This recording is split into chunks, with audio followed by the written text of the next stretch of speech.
BJP দল সহসভাপতি পাতালকোনা জমাতিয়া গতকাল এক সাংবাদিক সম্মেলনের মাধ্যমে নতুন রাজনৈতিক দলের আত্মপ্রকাশ ঘটিয়েছেন। ত্রিপুরা পিপলস সোশ্যালিস্ট পার্টি নামে এই রাজনৈতিক সংগঠন ইতিমধ্যেই রাজ্য রাজনীতিতে এক ভূমিকম্প সৃষ্টি করেছে। এই Tripura people's socialist party Tripura মতো দলের সামনে যেমন কঠিন চ্যালেঞ্জ উপস্থাপন করতে চলেছে, ঠিক তেমনিভাবে বর্তমান শাসক দল বিজেপির সামনেও আজ এক কঠিন বাধা হয়ে উপস্থিত হতে যাচ্ছে। এতদিন ত্রিপুরা মতো সুপ্রিম প্রদ্যুৎ কিশোর দেববর্মন পাহাড়ের রাজনীতির শেষ কথা হলেও বর্তমানে পাতালকোনা জমাতেও পাহাড়ের রাজনীতিতে ভাগ বসাতে চলেছেন। সেই সঙ্গে আরও তাৎপর্যপূর্ণ বিষয় হলো ত্রিপুরা পিপলস সোশ্যালিস্ট পার্টির ফাউন্ডার পাতালকোনা জমাতে ইতিমধ্যেই বিজেপির বিরুদ্ধে বোমা ফাটিয়েছেন এবং তিনি বিজেপির সম্পর্কে ব্যাপক তির্যক মন্তব্য করেছেন।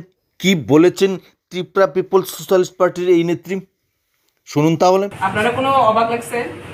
ত্রিপুরামতা থেকে বিজেপি পার্টি নিয়ে বিজেপি সিম্বল নিয়ে এমপি দাঁড়াচ্ছে, 2টা মন্ত্রী নিয়েছে, তাতে কেউ প্রশ্ন করেনি। তো পাতালকোনা বিজেপিতে আছে, BJP vice president, TPF BJP. তো আজকে টিপিএফ একটা প্ল্যাটফর্ম, পলিটিক্যাল প্ল্যাটফর্ম হিসাবে আন্ডার আমব্রেলা বিজেপি। যদি সেখানে যদি কারো অসুবিধা হবে, তো যারা অসুবিধা হবে তারাই বলবে, আমার কোনো অসুবিধা নেই।